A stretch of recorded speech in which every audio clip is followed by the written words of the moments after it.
There I am. I look really, really ragged today, don't I? Holy Moses. All right, let me go post our link onto the website. The website's jollyrogerukulele.com. If you haven't been there before, you should go there. It's awesome. And we are posting links, enter, edit. Edit. Come on. Every time I use this stupid Dell computer, it fights back. It's just not interested in doing what it needs to do. All right, update. And let's make sure the link works.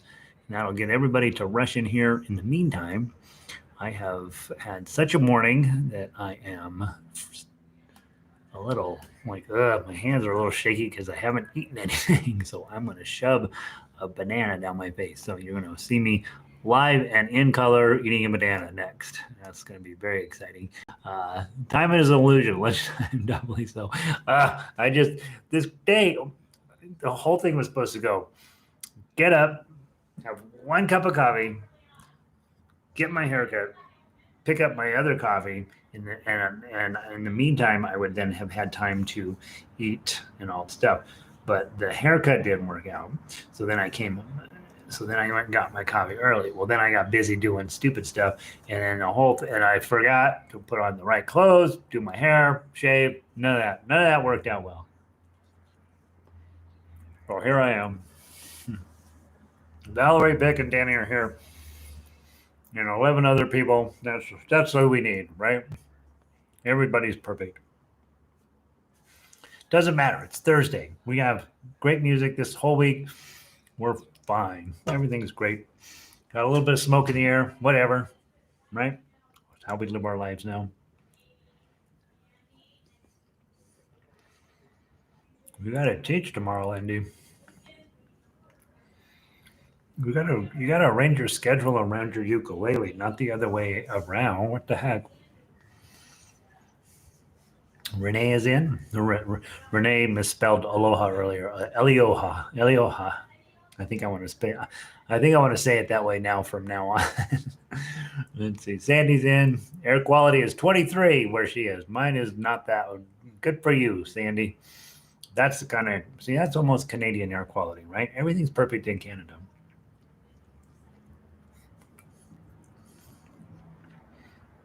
Barbara had sat down with Jack. Barbara's not joining Jack for harmonica. Barbara, I'm suspicious of what's going on up there in Illinois. Jack's probably like, I think I might take harmonica lessons with Gary. And Barbara's like, well, I'm out. That's how long that conversation went. Well, I'm not.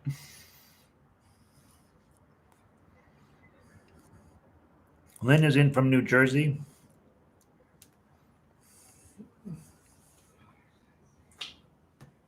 I shoved 2 bananas in my face in about 3 minutes there. So probably the next thing is I'm going to have upset stomach. Let's see. Welcome in, Lynn. Good to see you. Diane is ready to rock. Lynn. We did arpeggios at the noon class. For those of you guys that are remembering back in your day doing arpeggio patterns and key of G, I was going to start doing those for our weekly concert. I forgot to put those on there, didn't I? Did I or did I not? Oh, I didn't put them on. Oh, yeah, I did. You got a G major arpeggio.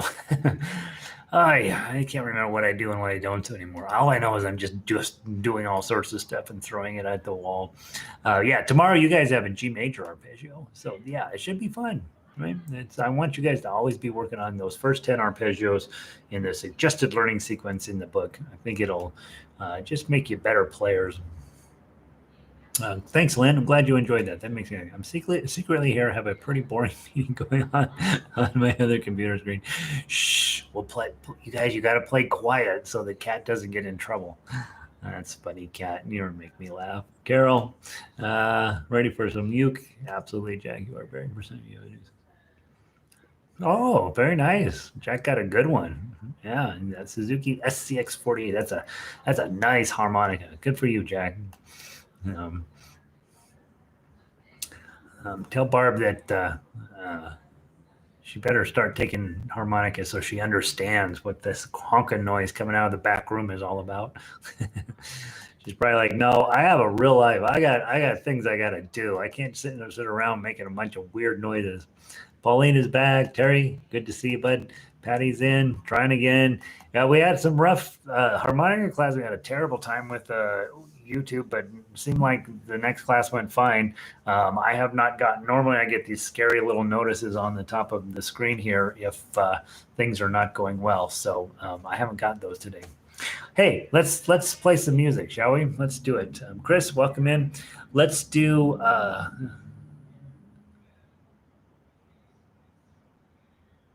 no have Venmo or PayPal. How do we join? You go to PayPal and you put in your credit card. That's how it works. Yeah.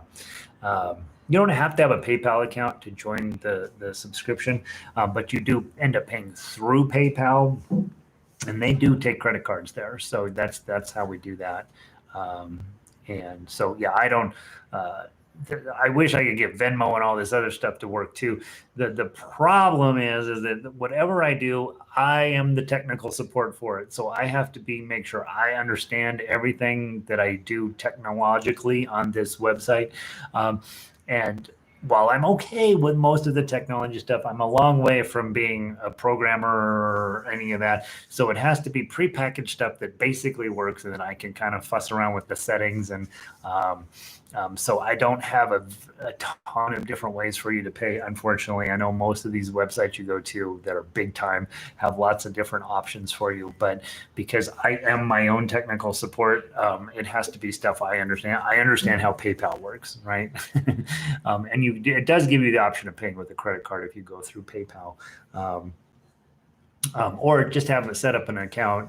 PayPal is awesome, by the way. I've had a PayPal account since almost the day they started. I have never ever had any problem. Now I have heard people have problems with them, but it's been lights out for me. I absolutely think they're an amazing company. So that's it. They charge for it, by the way. They charge me for everything.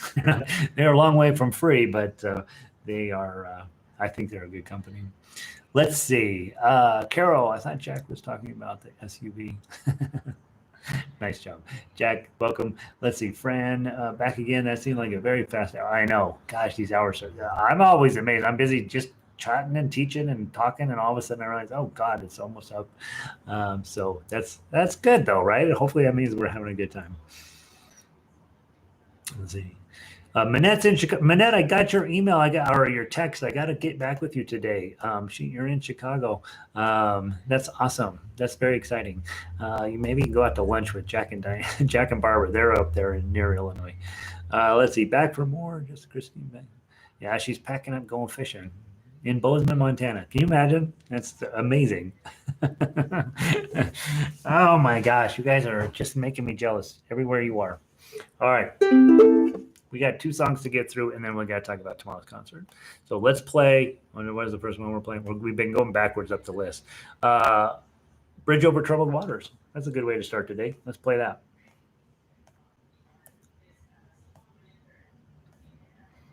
Let's see. Bridge Over Troubled Waters. Where is it? One of these days I'm going to learn to alphabetize. That's my next personal goal. So let's talk very briefly about this. I did not list your repeats up at the top, unfortunately. So let's talk about repeats first. Notice you have a repeat at measure 1. So you should probably have some yellow highlighter on that you're going to come back to there. You're going to play all the way down through 24, and then you're going to go back to 1. Remember, when you come back through measure 20, I for sure would have a yellow highlighter at the front of 21, because that's a long way from your repeat. So when you get to the end of 20, remember you got 4 measures you skip and you play 25. And then if I remember right, we play just straight through to the end. I do. I'm very, very brilliant. Good for me. So you just got that 1 repeat. The hard part is the second time through, you're going to have a tendency to play into 21, and that will put you in the wrong spot. Second thing I think is important, measure 2. I put some notes in parentheses. It was just so I didn't have to repeat the whole entire thing. It's already 4 pages long. It would have ended up even longer if I couldn't have done that.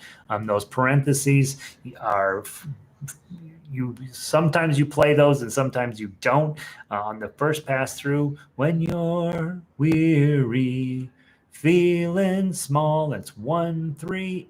But the second time when you come through, when you're down and out, when you're on the street, then you're going to play 11330.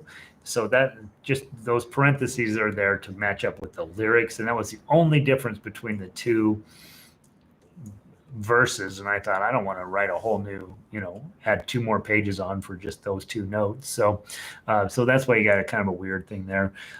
When you get to measure 11, remember we've got a triplet there. Oh, when times get rough. So you're going to go a little bit faster through. Those are quarter note triplets. We usually count those as 1 King Kong, 3 King Kong. And in this case, since it starts on 3, oh, when 3 King Kong rough.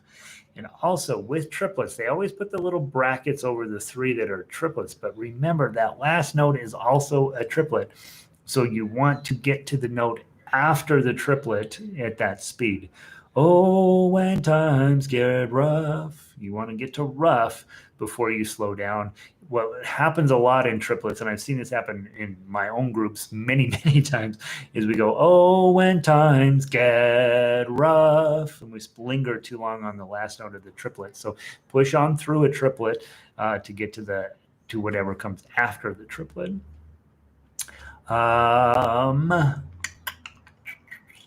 I don't see anything too fascinating to talk about on page 2. Page 3, down toward the bottom, your chords start to get pretty interesting. A very typical thing with Paul Simon writing is it starts off simple, beautiful, easy to get along with, and then the further we move into the music, the more and more complex it gets. And so when we get down to measure 47, all of a sudden we're doing this F, and then this F major 7th, and then that D7. And you got this big old A minor chord.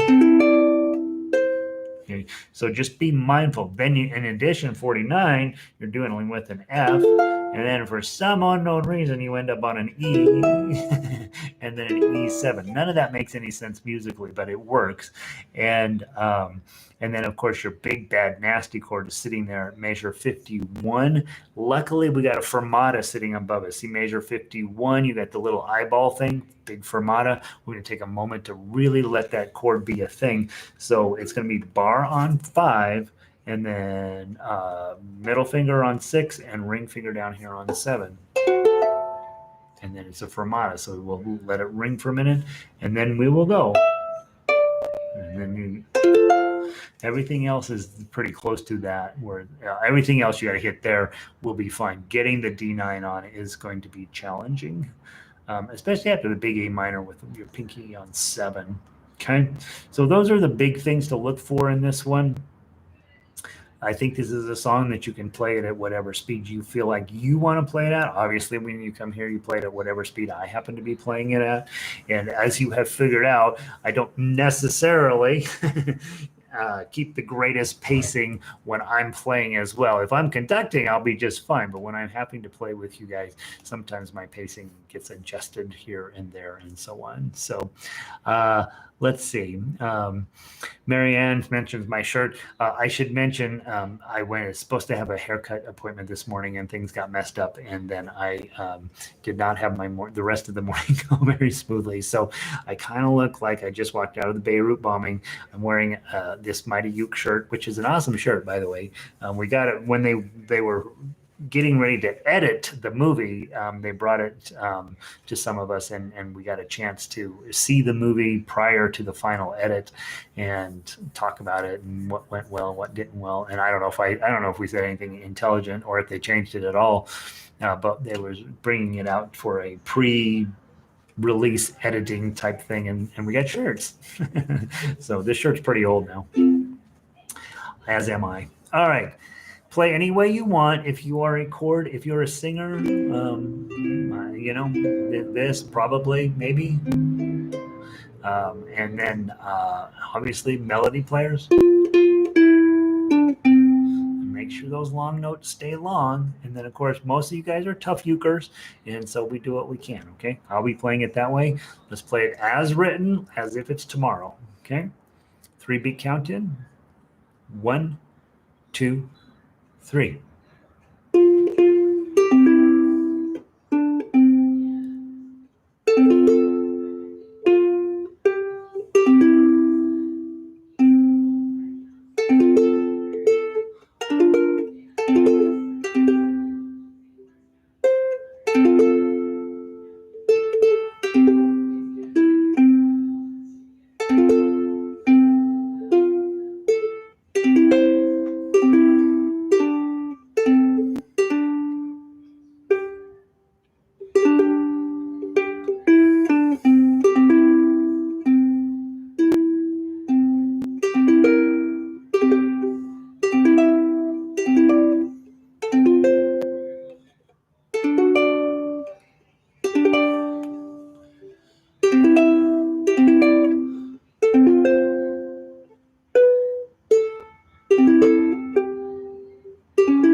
Right to the top.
Second ending.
Hey, Joyce, welcome in. Joyce wandered in the middle of that song. Um, she's probably like, he's not playing all right. No, she wouldn't do that. She's awesome. Um, Thoughts? How we doing? Places that are causing you trouble? I was doing pretty well, going pretty well till I had fought the page turn it in from 3 into 4, which is what I always do. I ought to have my page turner machine on, and that would probably solve that problem. Yay for the most part. That's what we want. That is at the end of the day, right? When we are talking about what we're working on here, yay for the most part is dead on, right down the middle of what we want to be doing. We don't have to be perfect, but we want to be, for the most part, doing pretty well. Thoughts of other thoughts here. Let's see. Laurel loves that. Loves that. My favorite. That's lovely, right? Beautiful. Yay for the most part. Beautiful. Renee says, love that one. Cat, one of my favorites ones to play. Nice. A measure 50 that stretched from 2 to 7. Yeah. So let's talk about that. That's exactly where I got messed up too, which is interesting. I was doing the melody and got a little lost here and there. So when you're playing melody and you're playing with me, know that I'm playing tough axe, right? Tough uke. And so I have this tendency, you're not supposed to do this, but I'm not doing this. I'm not getting this ready for performance at this point yet. Okay, so if I was going to be, somebody called them and said, "Hey, Gary, come by and play 15-minute set with us or whatever," then I have to get stuff ready for performance. And then I sit and I get out the metronome and I really try to get everything exactly dead on the way it's supposed to be.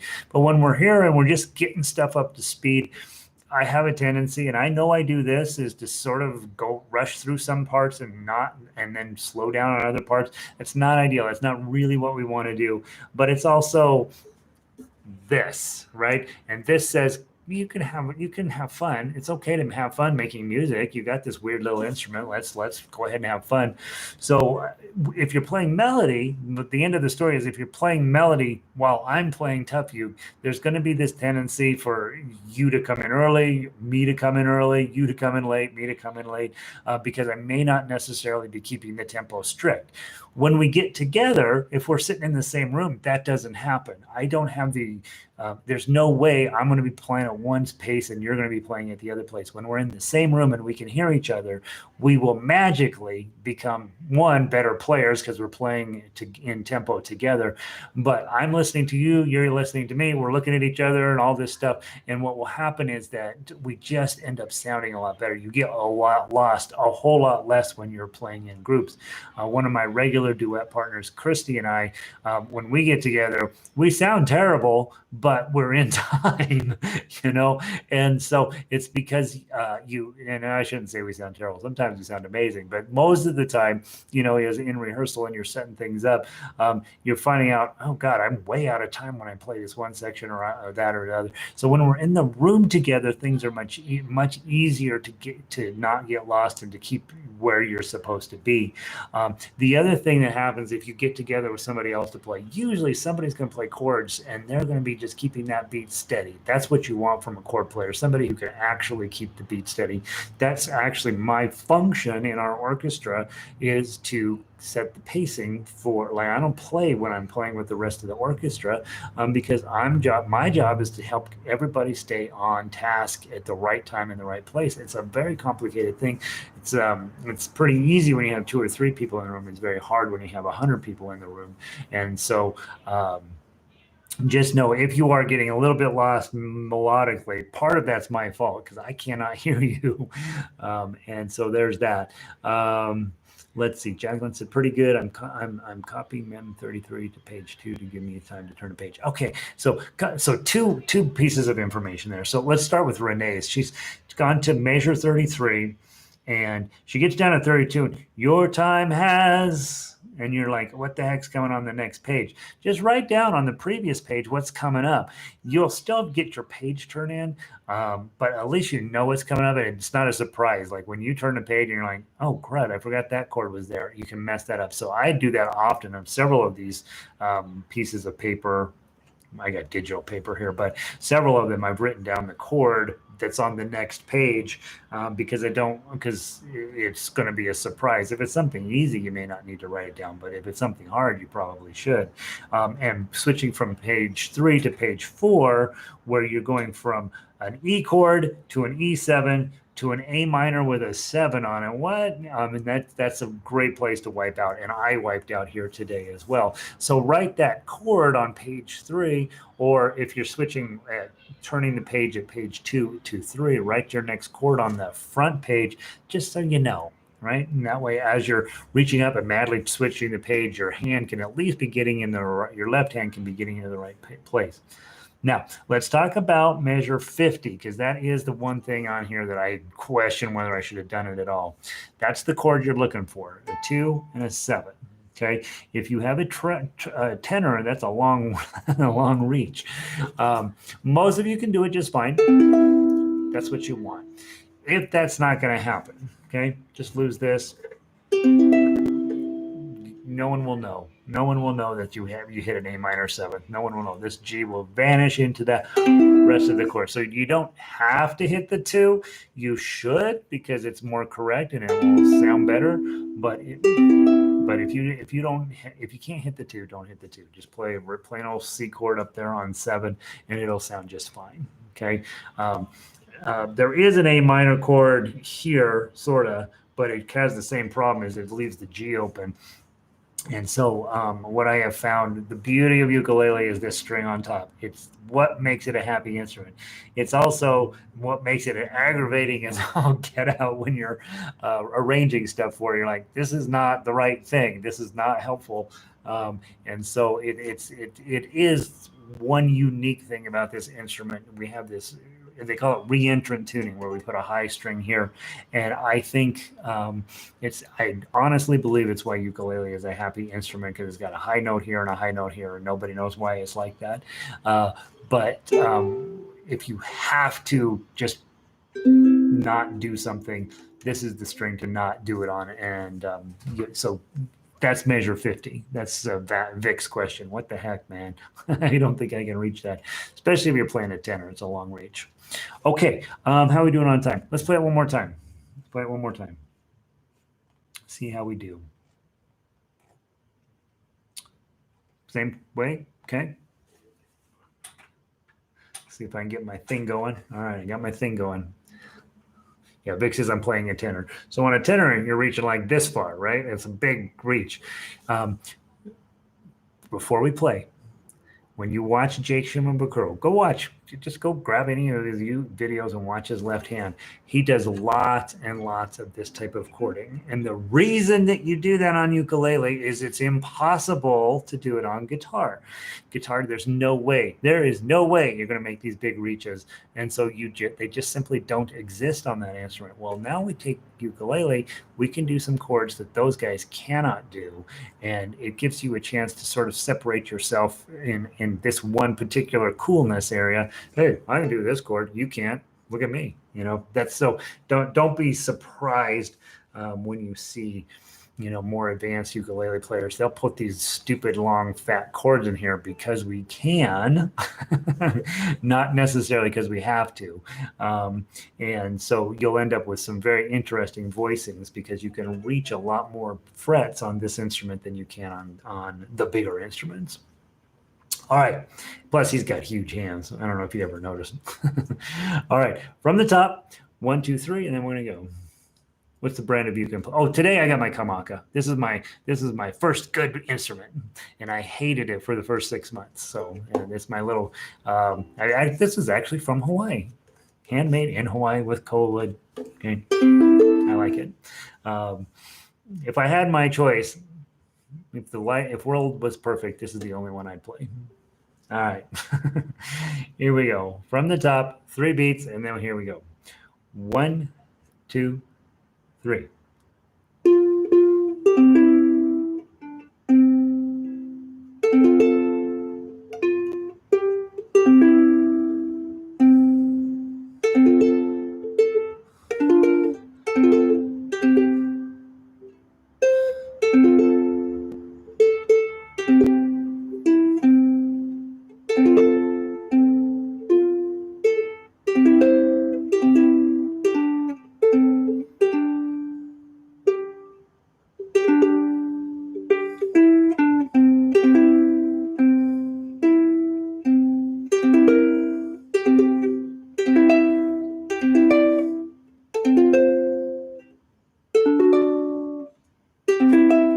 Whoops.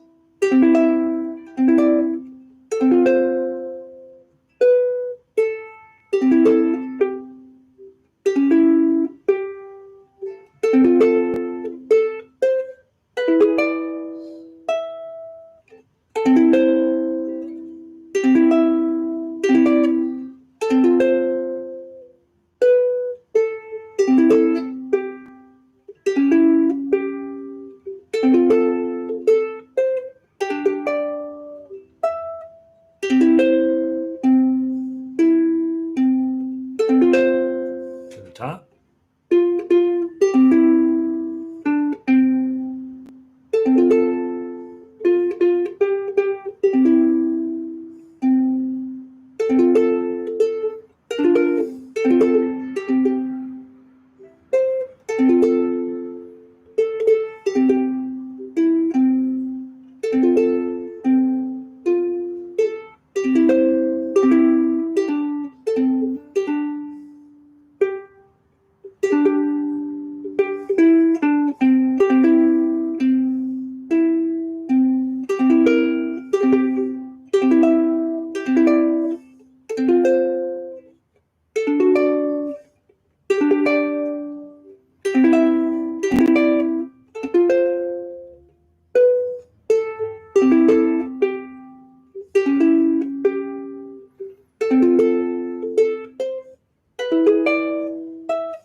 Probably should have stopped the first time through.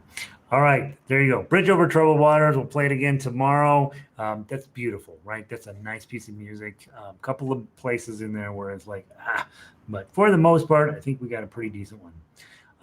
Let's play. What's the other one? It's called something. It's called Always Look on the Bright Side of Life. Always look on the bright side of life. Bee-bum, bee-dum, ba-dum, ba-dum. All right, let's play that guy. Let's go.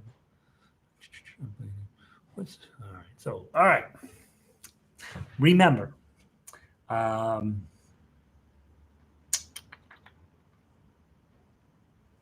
don't know if there's anything too much to talk about.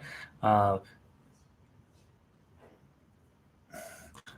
the whistles, sort of have to memorize them, right? 10, 7, 2, 0, 2, 3, 7, 5, 5. Do it again. 10, 7. Yeah, there you go. Once you get that, that's going to come up a million times. And so we might as well just be able to look away from the paper. Oh, there's the 10. And then every time after that, I believe we have the G chord. And you have one triplet at major 16, right side of life. Okay, and again, just make sure you press on through the triplet into life. And then 10, 7, 2, 0, 2, 3, 7, 5. It comes up over and over. I think that's the real issue with the song, right? Other than that, there's not too much here. Measures 27 through 34 on page 3. You repeat that section twice. And it's minor variation there at the end. You've got this D7 with a 2 on the top. Da, da, da, da. So a little bit of that little triplet there is harder to play than you'd think. And then a big G chord at the end. I think that's it. That's pretty much it. 10, 7, 2, 0, 2, 3, 7, 5. 10, 7, 2, 0, 2, 3, 7, 5. It's going to come up. All right. And I don't remember. Do we do anything fancy at the beginning?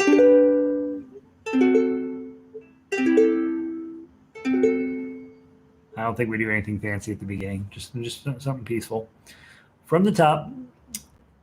1, 2, 3, 4.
Yeah.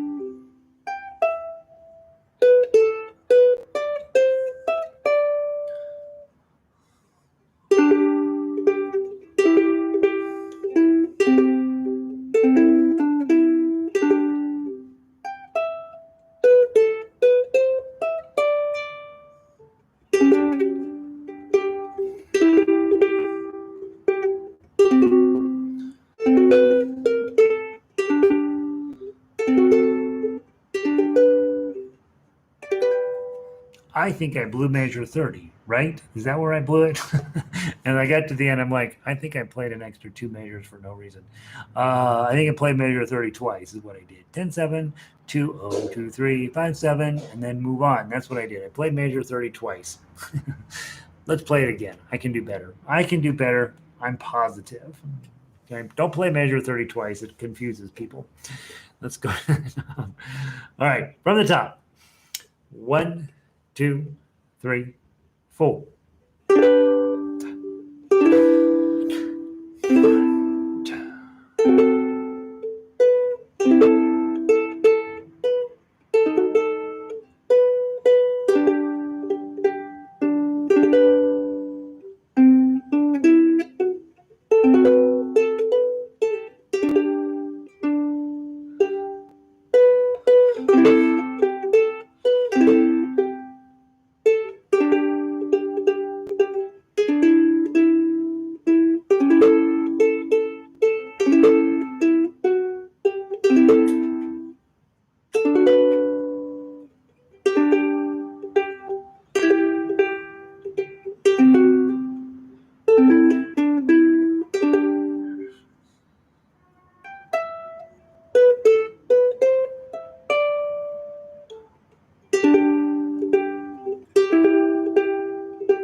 Slow it down.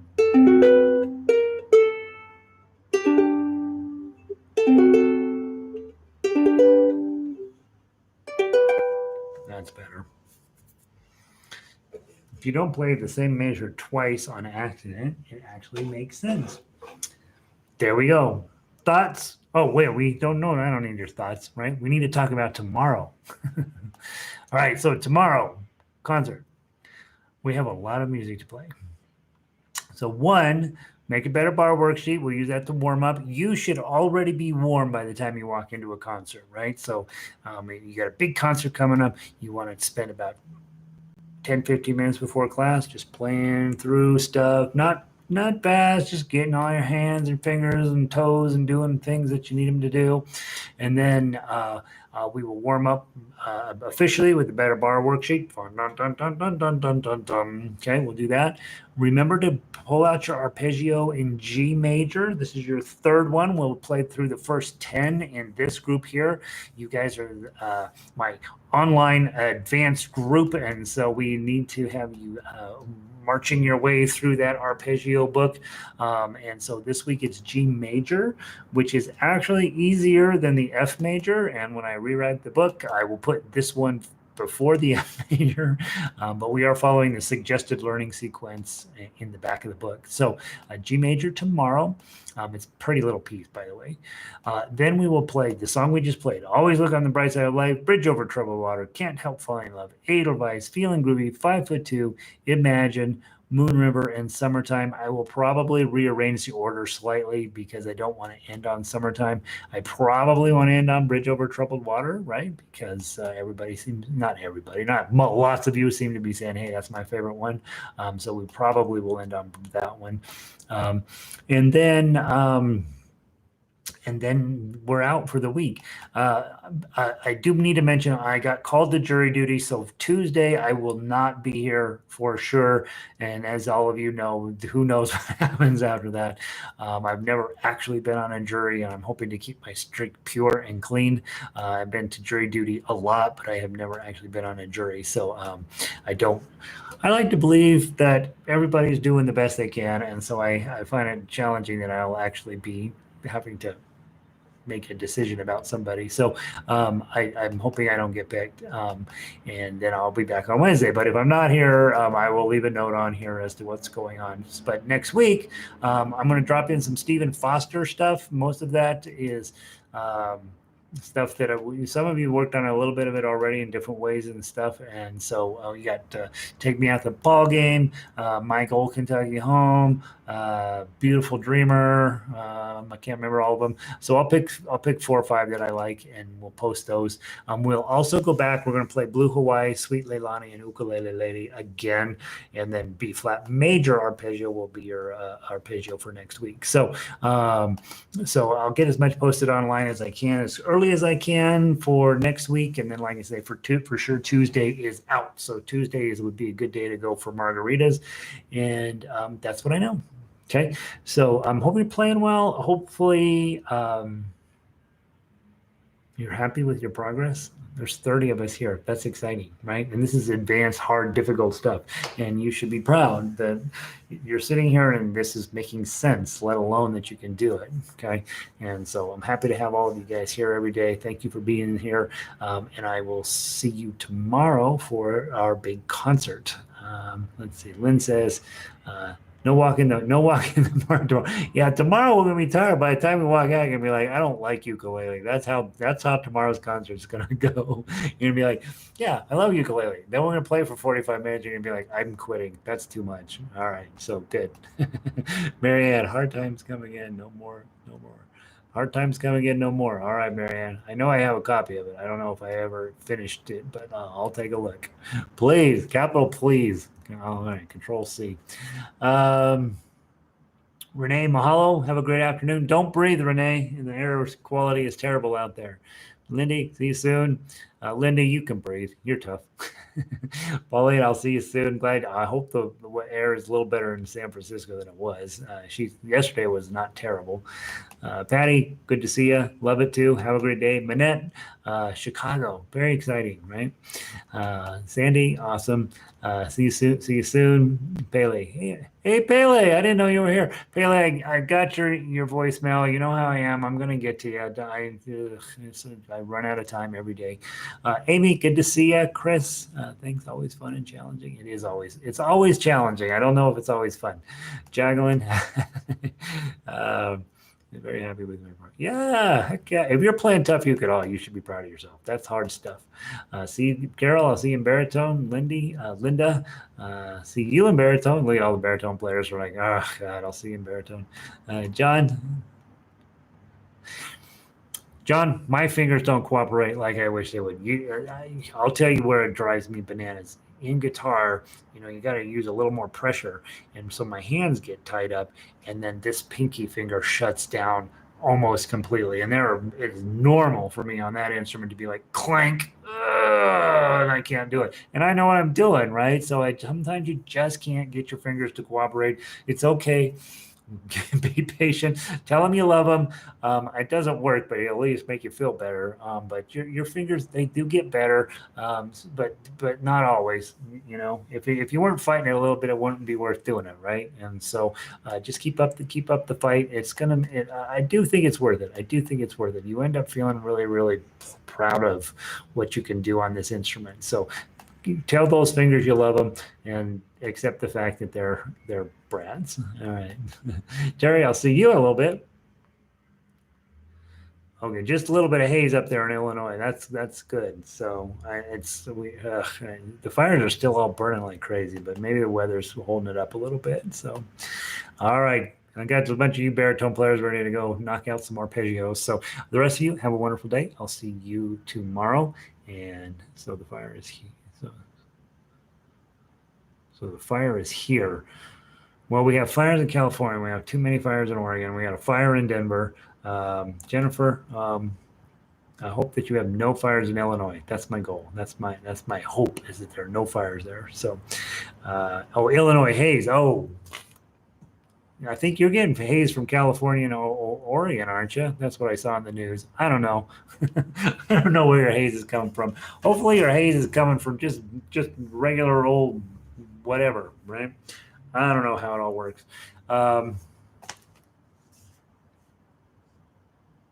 Oh yeah, arthritis. Hey guys, if you are getting arthritis, that's normal. That's something we celebrate. That means that you have officially reached an age where you no longer care who Ariana Grande is. Okay, that's what arthritis is for. You don't know who Cardi B is, and you don't care who Cardi B is. But arthritis is one of those things. This is why we play this instrument, is to help you continue to keep pushing through that. It won't stop arthritis. It will not save. It will not prevent it, but it will keep your hands stronger and suppler. I don't know the correct way to say it, but it is good for your fingers to be using them in this way. It makes you stronger, and it also means that you need to have flexibility. So you're working those joints and fingers in a positive way. And so again, never push against each other and to do this kind of thing, but definitely this sort of thing. And then these exercises that we've talked about before, those are all going to be good for your hands. And yeah, I'm 50. I'll be 56, I think, this year, and definitely feel those arthritis things setting in. Doesn't stop it. Won't have anything to do with long term, but it will make your hands continue just to work and feel better. So hopefully you're finding that, and then we're patient with the fact that it gets worse as time goes on. All right, guys, have a wonderful day. I'll see you soon.